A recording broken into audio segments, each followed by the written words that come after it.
Thank you very much, David, for that kind intro. I don't quit in long patrols, especially long patrols that I know are going in the right direction. And when you see, we're not going to be deterred. We're not going to be stopped by a bunch of thugs and gangsters who are trying to take the 25 million people of Iraq into the past again. And so it is a long patrol. It's a difficult patrol. I'm so proud of the men and women of the armed forces who are out there fighting for freedom. I'm so proud of the men and women of the State Department and so many other government agencies that are out there trying to bring this new life to the people of Iraq. And so the United States is engaged on many fronts, and so what we're doing is right. What we're doing is justified. The international community will increasingly recognize this, and even though there are tough roads to be traveled and difficult times ahead, I'm confident we will prevail because we're correct in this. And for a more secure and prosperous hemisphere.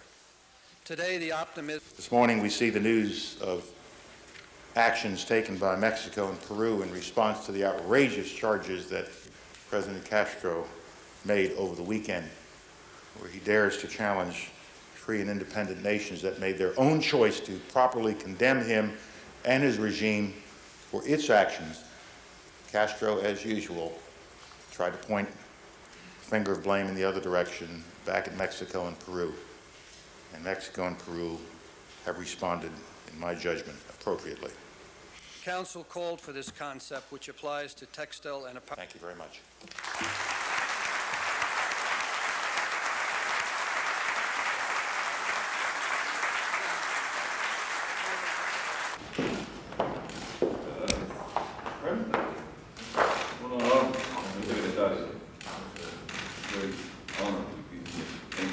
Pleasure to have you here at the department.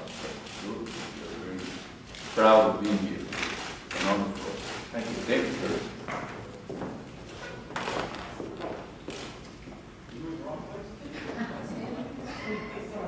I will take care of you.